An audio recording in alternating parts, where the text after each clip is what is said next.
In my this video, I'll be telling you something about the encoders and decoders. Encoders and decoders are used to encrypt the various forms of data into one data cable and then transmit the data through only one cable, and then it is decoded at the decoder part, and the data is transferred very safely. So I'm using a encoder and decoder pair in this circuit. That's my breadboard circuit, and this is my encoder part, and this thing over here is my decoder. And the encoder and decoder, these are the H212E and this is H212D. So these have 12 data pins, 12 pins for communication, out of which 8 of them are for the addressing pins, and the rest of the 4 are for the data. These are the 4-bit datas. They can only transfer 4-bit datas. So these are the data pins starting from this pin. That's 1, 2, 3, 4. These 4 are the data pins, and similarly for the decoder, these 4 are the data pins. Okay, and these 8 pins starting from the 1st to 8th pin right here are the 8 address pins, and similarly for the decoder part. So what happens is when these encoder and decoders to work as a pair, they need the similar address. You can see right now all the pins by default. First of all, by default on these encoders and decoders, all the pins are at high unless and until you provide a ground source to them. So all the address pins right now are at high, and similarly for this decoder part, all the address pins are at high, so their address is being matched right now, so they can function, they can communicate with each other through any kind of medium.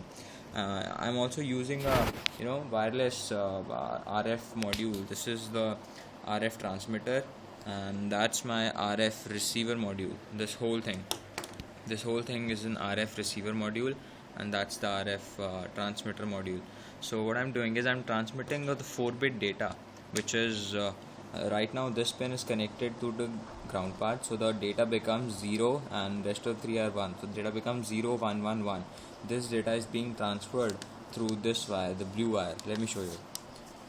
This blue wire, this is the TX part, the transmitter part of this encoder, and this is fed to this transmitter, which directly transmit the data wirelessly to this receiver, and then this receiver receives the data through this data cable. That's the RX part of the decoder, which means it receives the data, and then it decodes the data correspondingly to these 4 pins out there. So you can also see an LED which is connected to these data pins. What's happening is I'm providing the data, like it's ground for the first, and rest of the 3 are high. So the LED's cathode is connected to the first part of this decoder. Okay, this pin is connected to the cathode of this LED, and that's the second part, which is anode. So to glow this LED, I need a 0 over this pin and 1 over this pin. That's satisfied this encoded data. 0, 1, 1, 1, which will glow this LED as soon as I switch on the circuit. I have a 9-volt battery, and this is the 785 voltage regulator. These whole circuits, they operate on 5 volts, so I needed to convert my 9-volt battery into 5 volt. That's why I've used a 785 voltage regulator. So let me switch on the circuit first. So as soon as I plug in the battery, you see the LED glow.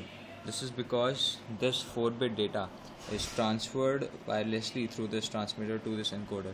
Now let me show whether this is let me show you whether this is not a dummy or like this is really working. So when I remove this ground part, this point should be high. So as soon as I remove this, the LED should start stop glowing. That's you see it.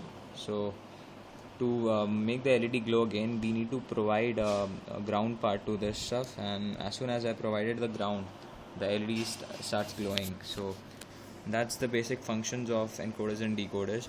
And yeah, I forgot to tell you one thing. These resistors over here, this one and this thing, they provide frequency to the encoders and decoder to work properly. They encoder and decoders, in their data sheet it was already mentioned that they have a capacitor which is parallel to these resistors. They have an inbuilt capacitor for both encoder and decoders. So by just applying a resistor on these 2 pins, you'll complete the oscillatory circuit, and for the desired frequency you need a particular resistor to work on. So for the encoder part I've used a 1 mega ohm resistor, and for the decoder I've used a 33k ohm resistor. It was mentioned in the data sheet, so that's why I've used it. So that's my circuit with the encoder and decoder with the RF transmitting module. Thank you.